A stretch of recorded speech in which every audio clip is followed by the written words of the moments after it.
Rev it up and welcome to Cars Yeah, show number 1521. You can have anything you want in life so long as you first help enough other people get what they want. This is Cars Yeah, where you'll enjoy interviews with inspiring automotive enthusiasts. Mark Green is here to provide you with a fuel injection of automotive inspiration. So get in, sit down, buckle up, and get ready for a wild ride here on Cars Yeah.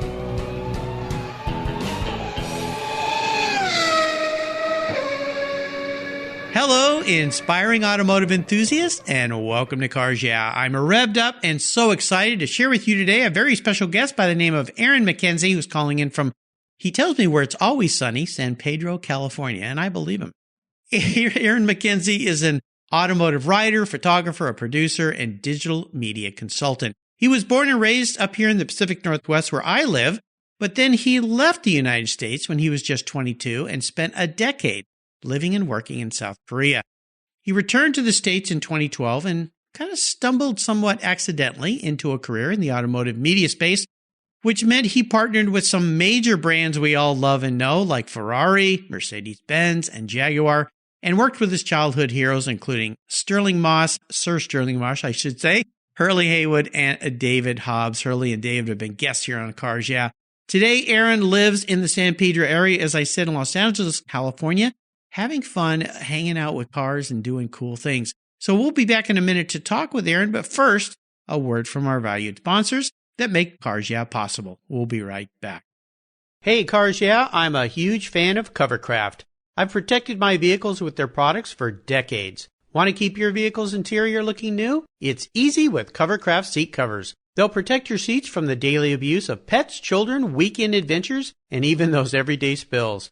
It's a fast, easy, and inexpensive way to keep your vehicle looking new. All Covercraft seat covers are easy on, easy off design that are machine washable. You can choose from many fabric options, colors, and accessories, all designed and carefully sewn for your special vehicles. Their seat gloves are semi-custom fit for cars and trucks, and their seat savers, a favorite of mine, are custom tailored to fit your seats like a glove. Work truck seat covers are tough, durable, denim weight fabric. It's like putting a pair of rugged jeans on your truck's seats. Want to stay warm? Covercraft also offers seat heaters.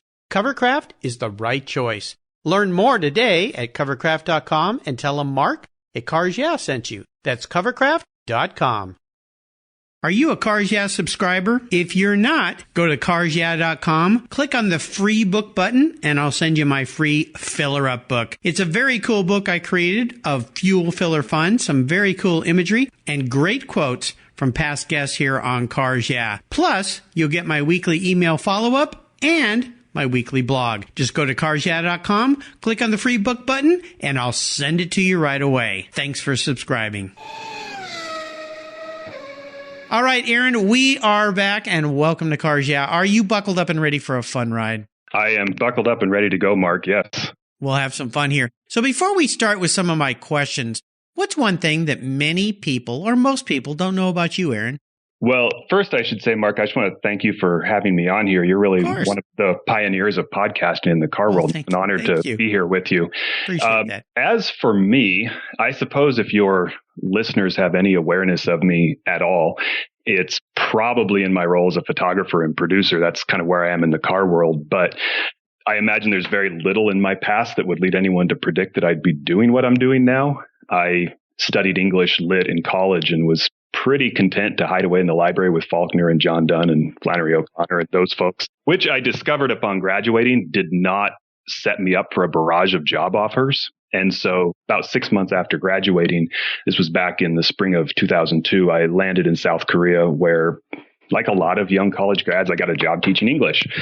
And I figured I would do that for a year or two, and then I would head back to the U.S., buy the tweed jacket and, become an English professor at some Midwestern liberal arts college. But as one of my favorite philosophers, Merle Haggard, once said, if you want to make the universe laugh, tell it your plans. And so I landed in Korea and started really, as I do, just reading up on the country's history, and was just fascinated by the fact that 50 years before I showed up there, the country was among the poorest, most backward places on planet Earth. In the aftermath of the Korean War, is probably on par with sub-Saharan Africa or Afghanistan that we know today.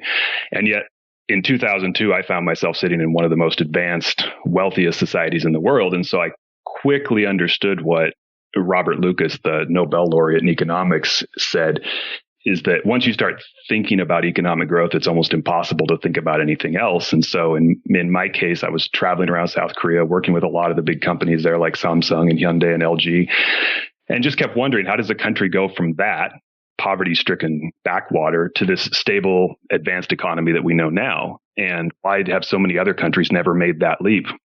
And so because of questions like that just were in my head, I ended up doing my master's degree in economics with a focus on East Asian economic development. And I worked in that field until I moved back to Southern California, or I should say moved to Southern California in 2012.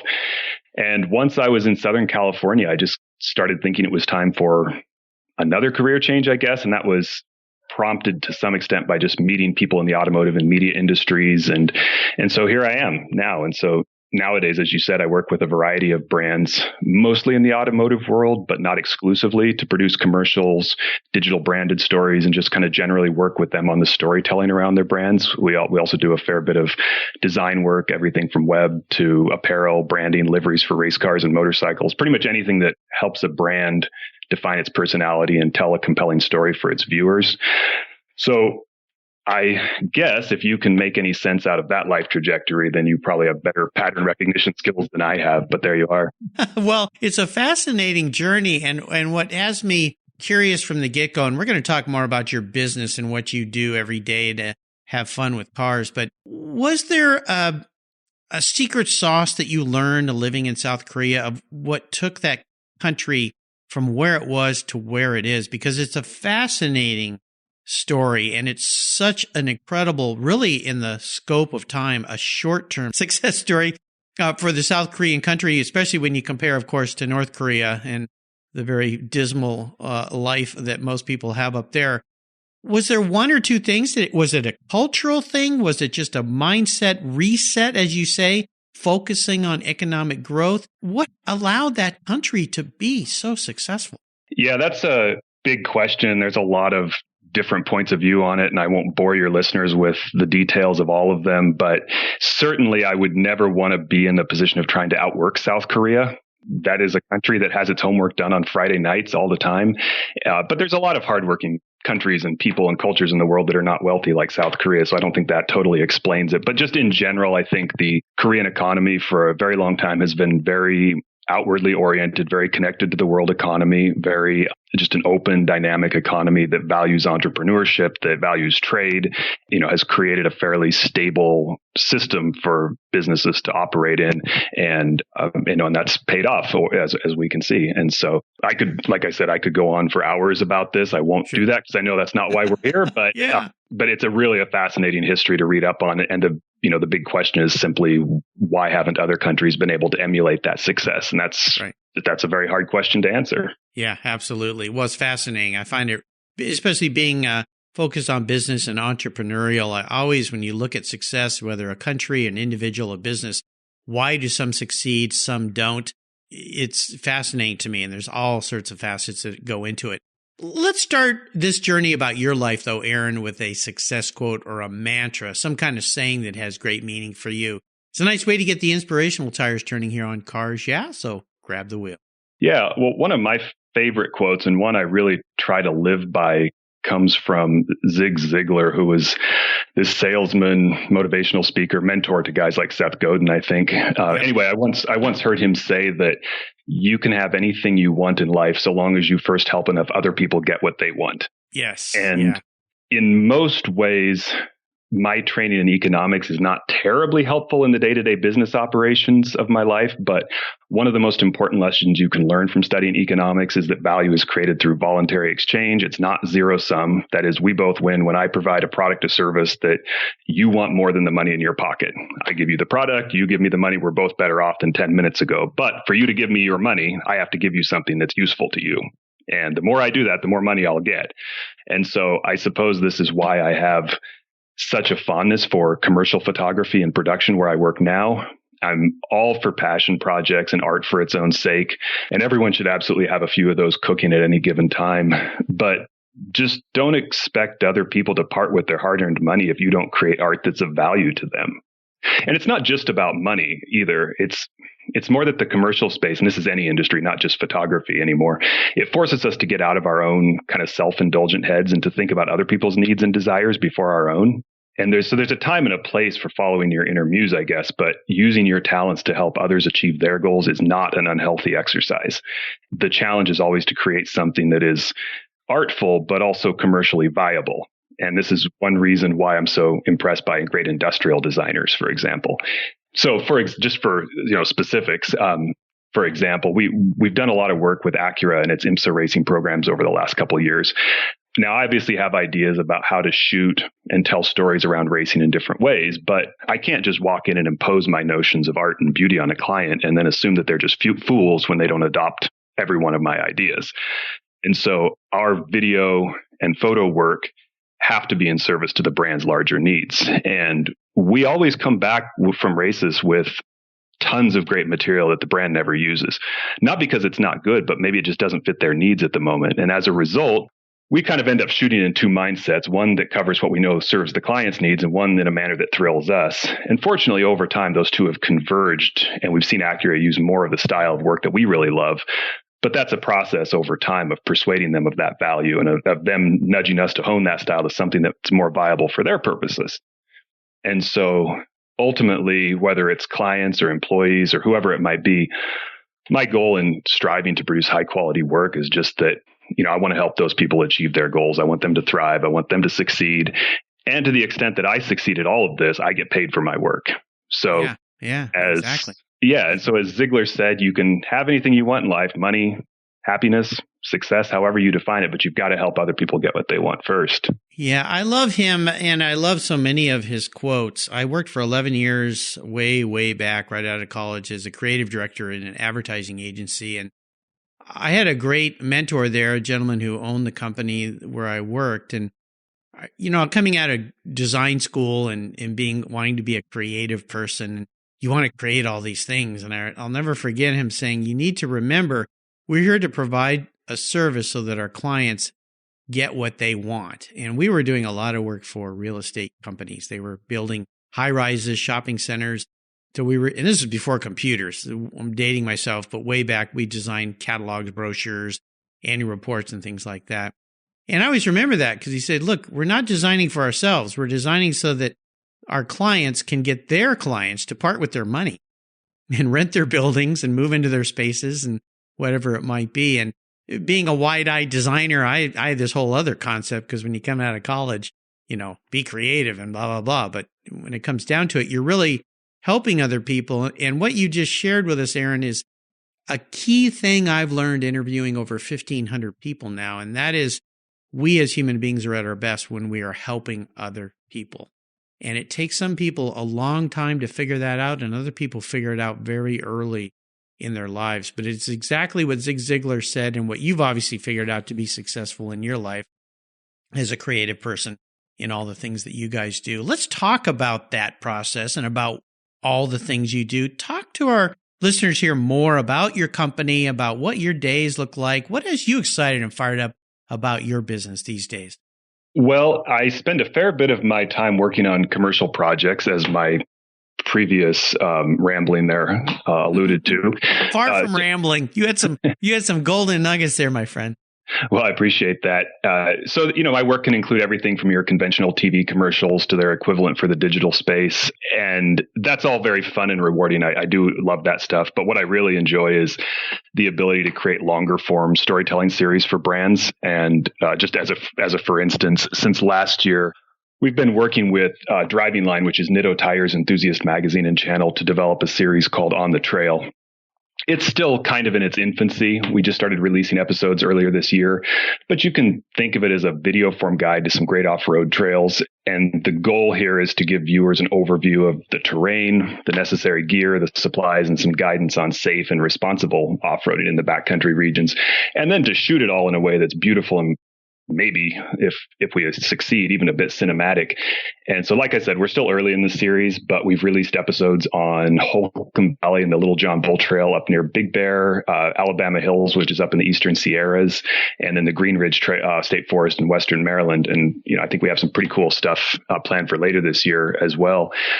In addition to the fun of producing these episodes, they're kind of cool for a bigger reason. Just because I think, as you know, coming from the advertising space, there was a time when brands could get their messages out by interrupting our programming, by sticking those commercials in the middle of our episodes of Cheers or Seinfeld or 30 Rock. That doesn't work very well with on-demand streaming and that skip ads button on YouTube. So now... Exactly. Yeah. You're right. So brands are realizing that instead of interrupting our programming, they need to become the programming. Mm-hmm. And to do that, the programming has to be of value to the viewer. So in the case of On the Trail, it's fine that all the trucks are on Nitto tires, but the series itself has to be informative, it has to be inspirational, and it has to be entertaining. It has to give viewers a reason to watch, and it can't just be a 30-minute infomercial for trucks. And so the challenge with a series like On the Trail is to talk less about ourselves and about the brand, and instead position the brand, in this case Nitto, as the guide into the world and the type of experiences that we want to share with our viewers and invite them into that world. Now, I suppose a more cynical observer would probably watch the series and just allege that Aaron here wants to go camping and off-roading as much as possible, and that On the Trail gives me an excuse to do that. Yeah. And they wouldn't be wrong. Score. Yeah, I get paid to go on adventures and take pictures. I'm pretty excited about all of my projects, right? Why not? Yeah.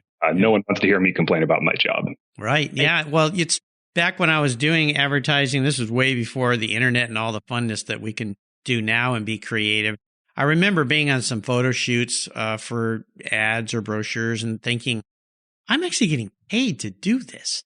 This is incredible. And that's one of the scopes behind Cars Yeah, is that people have found a way to interlace their passion for anything that rolls on rubber.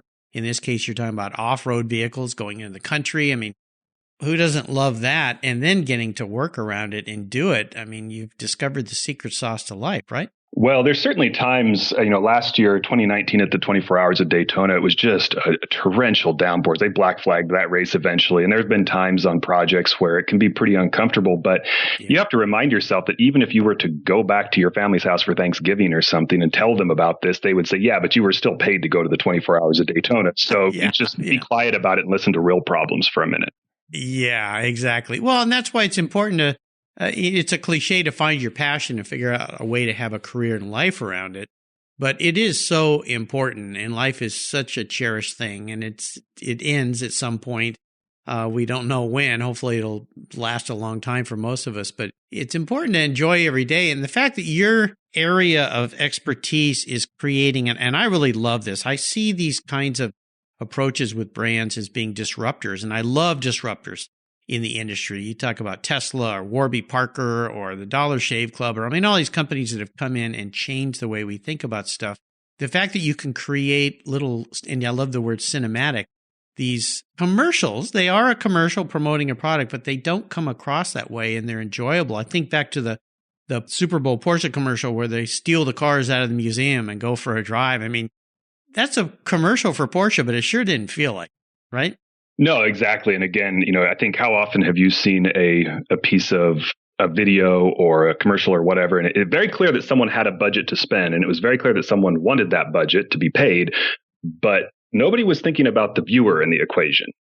And so the challenge is always, what would someone actually want to watch? It's not about us. It's about that viewer. Yeah, I've seen, I watch some movies sometimes with my wife. I look over and go, who put up the money for that? That was horrible. And they spent a fortune. Why did they do that? And then you'll watch some other things and go, oh my gosh, that was incredible. I mean, it was so brilliant in so many ways. I guess it's all in the eyes of the viewer, but it sounds like you're having fun with the team that you work with there. Oh, absolutely. I wouldn't want to be in the trenches with anyone else. There you go. Well, let's talk about the trenches for a minute. Let's kind of go into a zone here where you've faced a big challenge or a big failure. And I want you to take us there, walk us through it. But more importantly, how did you overcome the situation? What was the lesson learned, which is the most valuable part of failure and challenge? And tell us how that experience helped you gain even more momentum and move forward in your career and your business and your life. I could probably keep you here all day telling stories about my challenge. Good. That means you pushed yourself a few times. Well, because I'm that type of person who will lose 3 nights of sleep for a very minor mistake, and I'll spend 5 minutes celebrating a success. And I admit that's not a healthy ratio.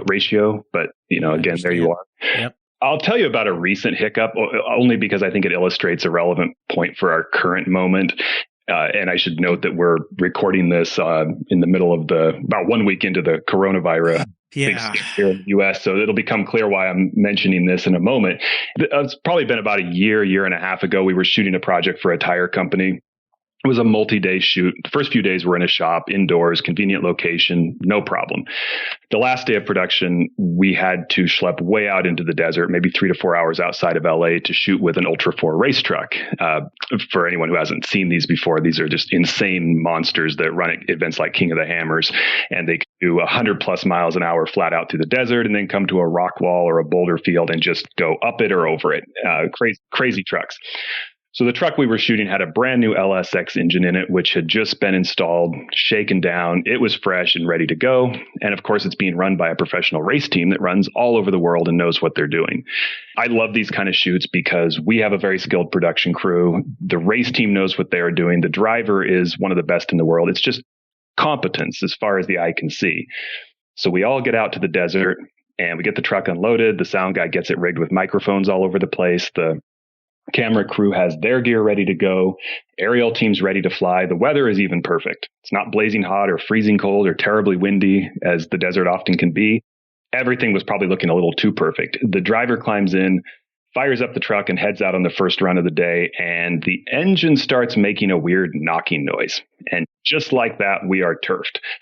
As I recall, I think the engine split a piston or something. I don't really recall what the problem was, but whatever it was, it put us out of commission.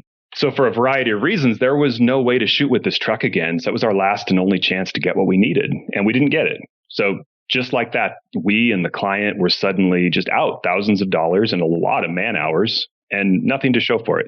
And there was no one really to be mad at. It's no one's fault. These things just happen. And so as a side note, I remember talking to the director at the time, standing with him after this had all happened. And I just said, look, this is not a catastrophe.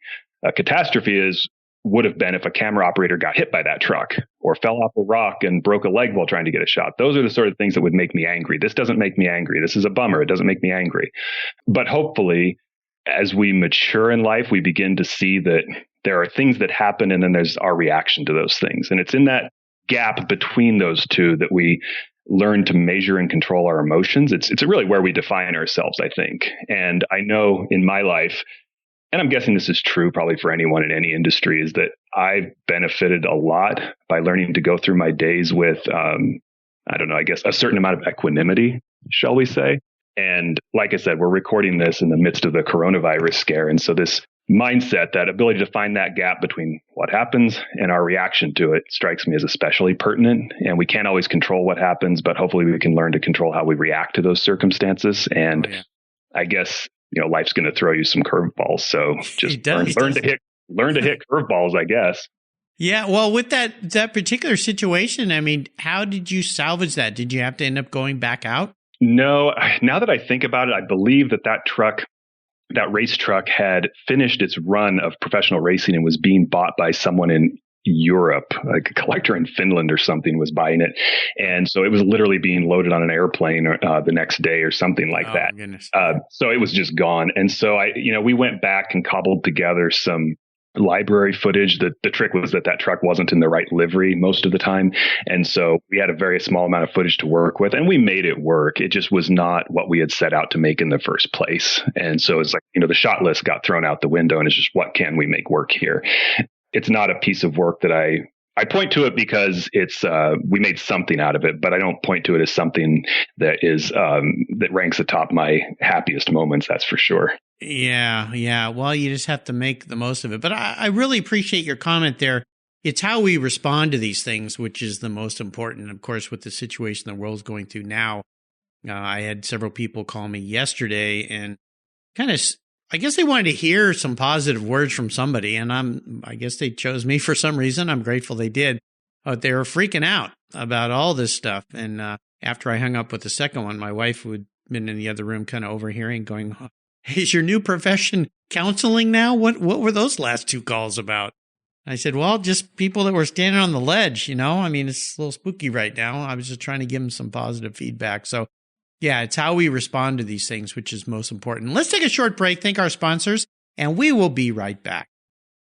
My favorite collector car magazine is Keith Martin's Sports Car Market. I've been a subscriber for decades. Sports Car Market is the Wall Street Journal for the enthusiast and the collector. It's your monthly must-read whether you dream of owning a collector car, have 2 cars, or 200. Sports Car Market has been around for 31 years, and it's filled with valuable articles, intelligent write-ups, and the latest auction sales. Go to sportscarmarket.com and subscribe today. Plus, you'll get the exclusive SCM guide to restoration shops included for free. At checkout, use the code CARSYEAH and receive a 50% discount on your digital subscription. It's an exclusive offer from me here at Cars Yeah. I'm Mark Green, and I love Sports Car Market magazine.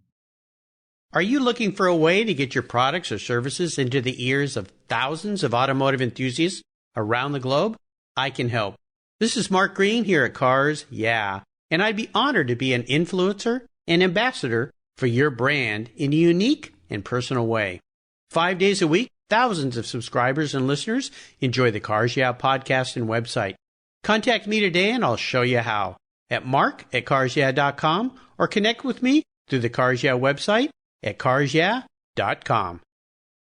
If you're listening to Cars Yeah, you've probably spent some time working on your favorite ride. But how confident are you working on your finances? You may be able to rebuild a fuel injection system, but can you decipher the details of a mutual fund? If you're like me, investments, insurance, annuities, budgeting, and other financial concepts may seem a bit daunting, but what if I told you there's a book that describes these subjects and more in an easy-to-read and a very humorous way? My friend Chris Kimball, CFP, a longtime sponsor and past guest here on Cars Yeah, has written that book, and it's titled The Saga of Ike and Penny, a couple's humorous journey through the confusing world of finance. It's a fun look at things you need to know, everything from investing to effective ways to get rid of credit card debt, and it's probably the only book on finance with a VMAX on the front cover and a classic Mini Cooper on the back. The book's available at Amazon for just $10, and this book will dramatically improve the direction of your financial future. I gave copies to each of my children. All securities are through Money Concepts Capital Corp. Christopher Kimball Financial Services is not affiliated with Money Concepts Capital Corp. Get your copy, The Saga of Ike and Penny, today.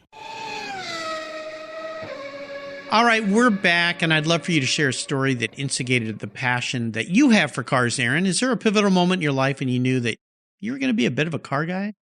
Well, as you mentioned, I grew up in the Pacific Northwest, mostly around Portland, Oregon.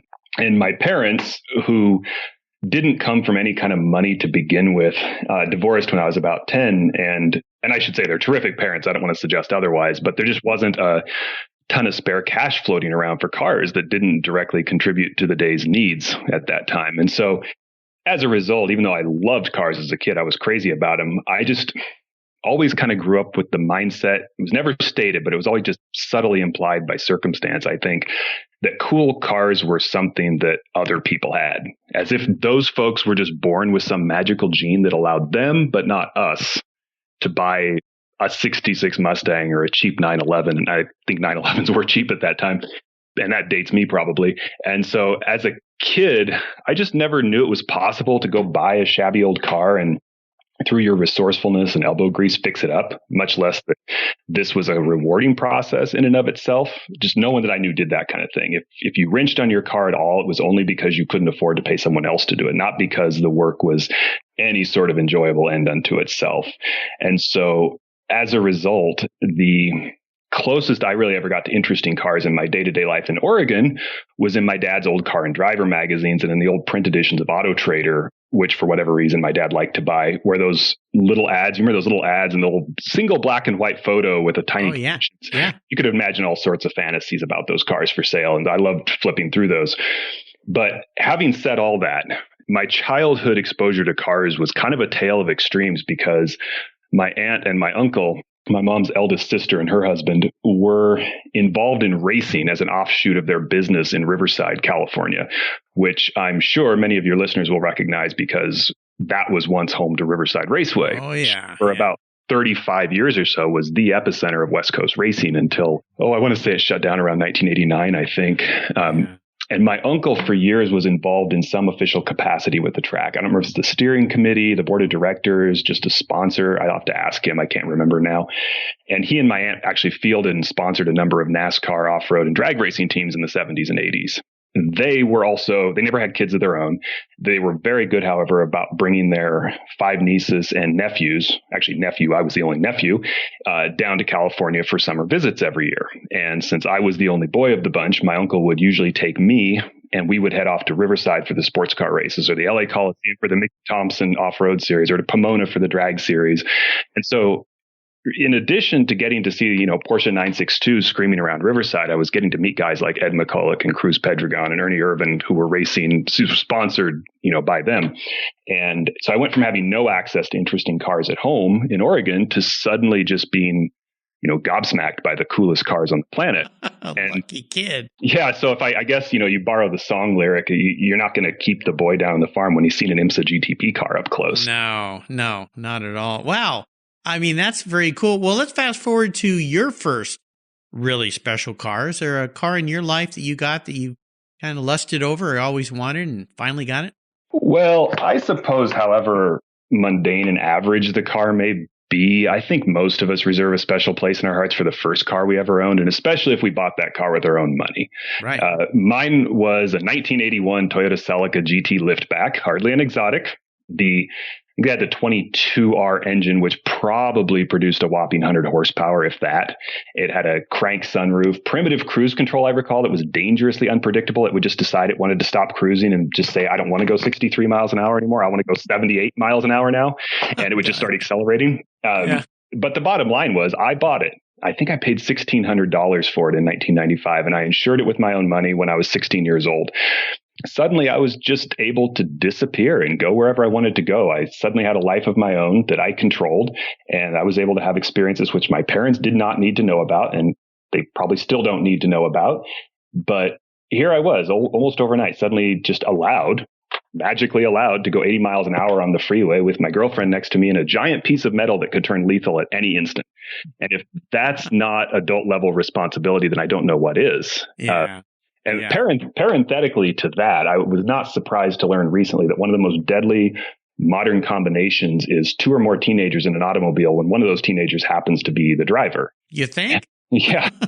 And so, I don't know, I guess whatever other cars I might own in my life, I doubt any of them will ever be as pivotal as that Toyota, that Celica, not because of what it was or even because of specific experiences, which I'm sure were just typical teenage jackassery, but because of what it meant at that point in my life. I incidentally actually sold that car right before I went to college so I could buy a laptop. And I sold it to my sister's best friend at the time. And as I recall, she or her brother totaled it a few months later. And so that was my first lesson in not becoming emotionally attached to cars, however much you may like them. Yeah, I've sold 2 cars I was really fond of that the new owners totaled. They were both not their fault. Someone else hit them, but the cars were destroyed. And after all those years of my caring for them. But the Celica, I loved the mid-70s Celicas. I had a friend who had one, Celica GT. Loved driving that car, and they had very robust bulletproof engines in them. They just would go forever and ever. Well, let me ask you a bit of an introspective question, Aaron. If you woke up tomorrow and you were manifest as a car, what would Aaron be and why? Yeah, I guess we could really settle onto the therapist sofa with that one, couldn't we? Yeah. How are you feeling today, Aaron?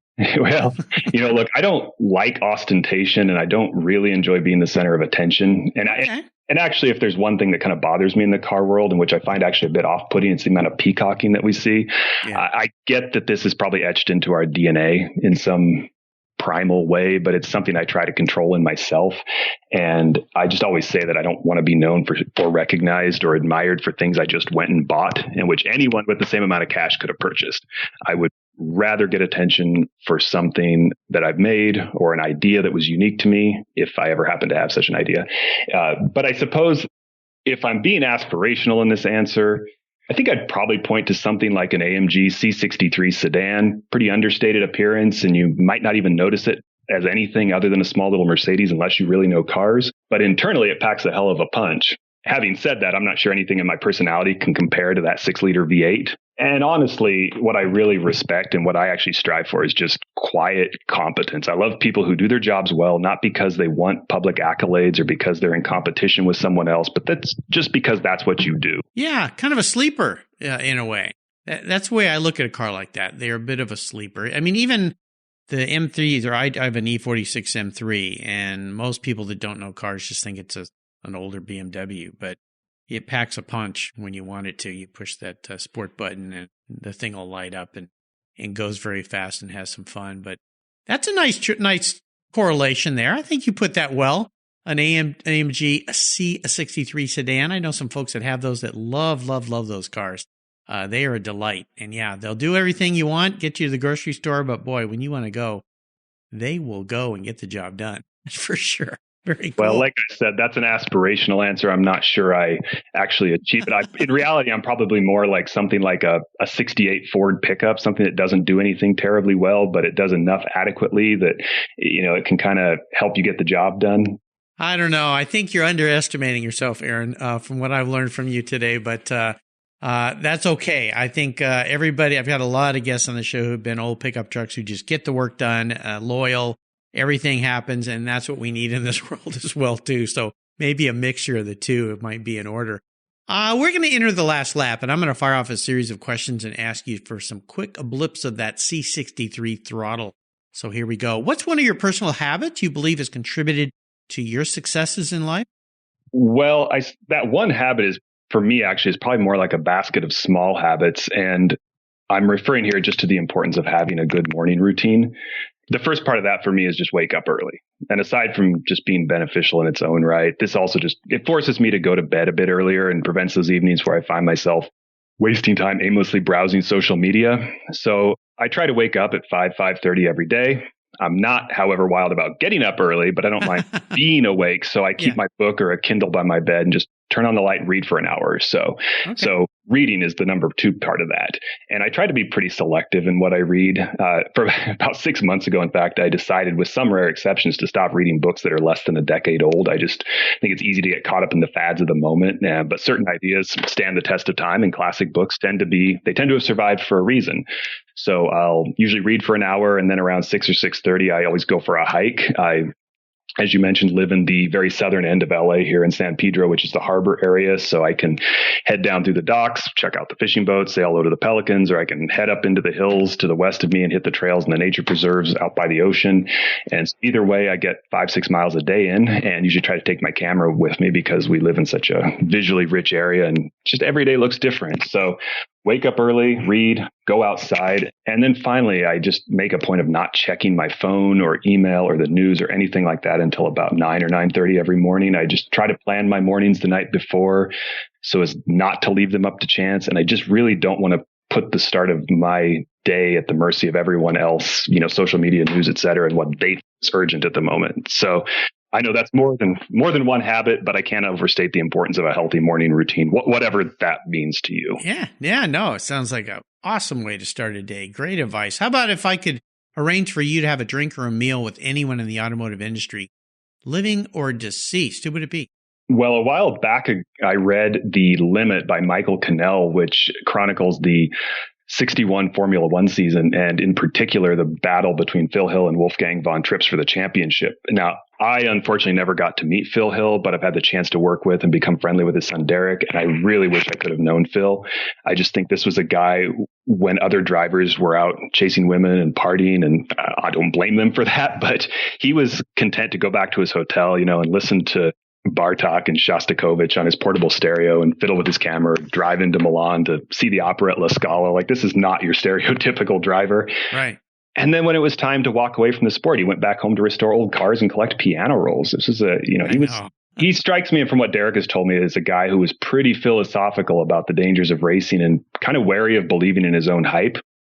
And he seemed more reflective and probably more troubled than most about his own motivations for doing something like racing, as absurd as it is.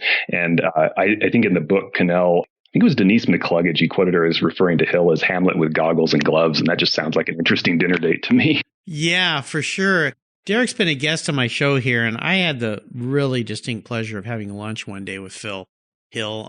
He was a guest of honor at our local vintage races, and I was racing a Formula Junior Lotus 18 at the time. And he was such a delight. And I had my son with me, and Blake was probably 5 years old or so. And he was just so nice to Blake, and got some pictures of Blake and Phil with my car. And it was really a joy. And yeah, it was a great loss. And having to get to know his son now and having him be somewhat of a friend and a guest here on the show, marvelous guy. And I love the book series that Derek put together of his books, of his father's photography, because his dad was so prolific in shooting. So yeah, Phil Hill would be a great one. How about automotive advice that someone else has given you? Is there something you can share that's valuable? Well, I was always raised to believe that you should pay cash for your cars, that you should never take on debt to buy a depreciating asset. Yes. Smart. Now, I suppose if you know that car is going to go up 7% and you can borrow at 3%, maybe that's a different story, but I just have a problem with that, I suppose, just temperamentally. And then also, for me personally, I find that when you're thinking of buying a car, just always ask if you're buying it for the right reasons. Far be it from me to tell anyone what those reasons should be, but I always find myself wondering whether I want a certain car because of the design or the engineering, or is it because a bunch of my friends happen to have similar cars and I want to fit in with that group? Or do I just want to be seen in the car in the canyons or rolling into Cars and Coffee?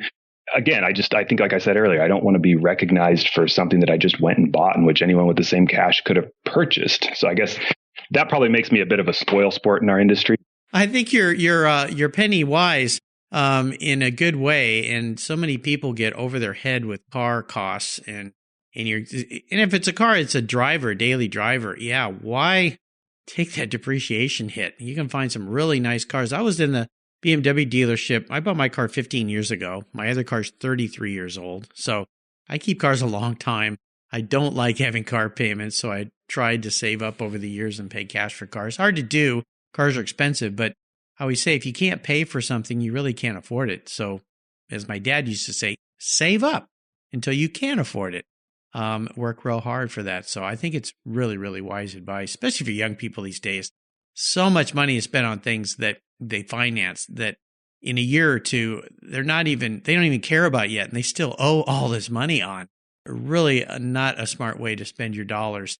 And thinking you're going to buy a car, and I've heard this from so many people on my show and my other podcasts I do with Keith Martin at Sports Car Market, don't buy a car because you think it's going to be worth more. Even a collector car. Unless you're in the business, don't do it because it's too volatile. And if you get stuck with it, you might as well get stuck with something you love. So that's my piece of wisdom I've learned from so many smart people, especially people that buy and sell collector cars. Is there a resource out there you'd like to share with our listeners that is a go-to for you? Since we're on a podcast here, I got my first iPod back in 2005, and I immediately got hooked on podcasts. And I won't say I foresaw just how big the medium would become, although kudos to you for seeing this, but I was instantly a huge fan of the format. And so one of the shows I started listening to way back in 2005, and which I still listen to every Monday morning, even now, is Econ Talk.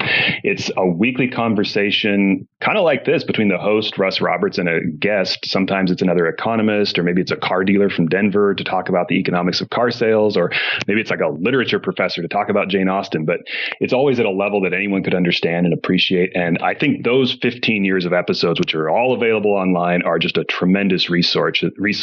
And so if you ever thought economics was dry and boring, I point to Econ Talk as evidence to the contrary. And I think just working your way through those episodes would give most people a pretty good foundation in the economic way of thinking and really allow them to appreciate the world in a whole new way.